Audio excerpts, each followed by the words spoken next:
जब तक महिलाओं की पूरी भागीदारी राजनीति में नहीं होगी, हम अगर आधी आबादी हैं तो कम से कम आधी हमारी भागीदारी होनी चाहिए। जो 40% की भागीदारी हमने कही है वो एक शुरुआत है। हम चाहते हैं कि आगे बढ़कर जो लोकसभा का चुनाव है उसमें आधी महिलाएं लड़ें, ताकि आप सबकी आवाज़ आगे आए। क्योंकि जब तक हम खुद समाज को बदलने का नहीं ठानेंगे, हम खुद जिम्मेदारी नहीं लेंगे, तो कोई नहीं करेगा। बहुत इंतज़ार हो गया है। कवि ने भी कहा था, आपने सुना होगा, सुनो द्रौपदी शस्त्र उठा लो, अब गोविंद न आएंगे।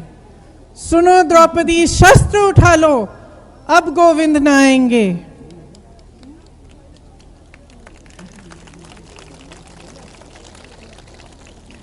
कब तक आस लगाओगी तुम, कब तक आस लगाओगी तुम बिके हुए अखबारों से, कब तक आस लगाओगी तुम बिके हुए अखबारों से।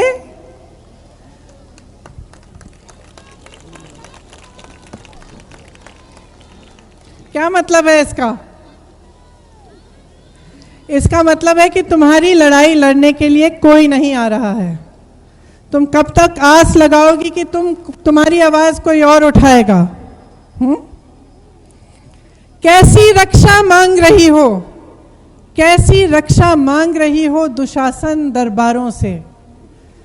मतलब कि तुम कैसी रक्षा मांग रही हो उन लोगों से जो तुम्हारी रक्षा करेंगे ही नहीं, जो तुम्हारा अत्याचार कर रहे हैं, जो तुम्हारा शोषण कर रहे हैं। आपने देखा, आशा बहुएं मेरे पास आई थी लखनऊ में कुछ दिनों पहले। उसमें से एक महिला को इतनी बुरी तरह पीटा पुलिस ने, सरकार ने, प्रशासन ने। क्यों? क्योंकि उसने ये हिम्मत कर ली कि उसने पूछा कि तुम मुझे उठा के क्यों ले जा रहे हो। वो मुख्यमंत्री जी की सभा में आई थी, एक अपनी मांगों को लेकर आई थी, सिर्फ अपनी मांगों को उठा रही थी, अपनी आवाज़ उठा रही थी।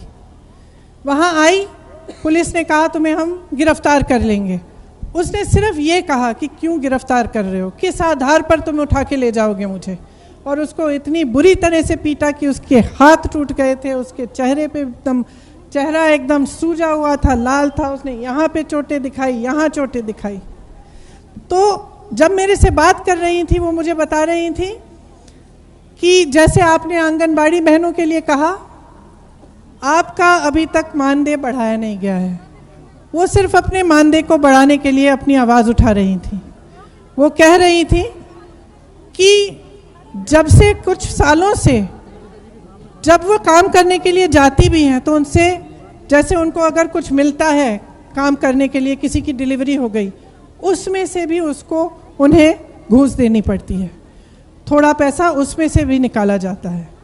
तो जब आपका शोषण किया जा रहा है, आप पर अत्याचार किया जा रहा है, तो आप उन्हीं लोगों से क्या अपना हक मांगेंगे तो आपको हक मिलेगा?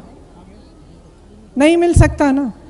जो आपको, जब आप अपनी आवाज़ उठाते हैं, आपको पीटने वालों से आप हक मांगेंगे तो आपको अपना हक मिलेगा?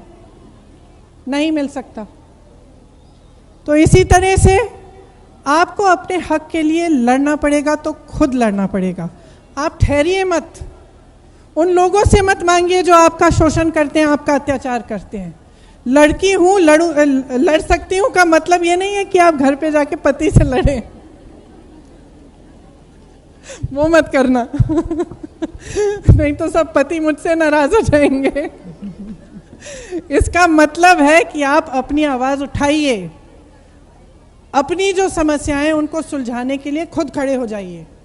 जैसे ये मजबूत महिलाएं सब जगह, जो ये मेरे से मिलने आई आशा बहू, कितनी मजबूत महिला है कि पुलिस के सामने खड़ी हो गई।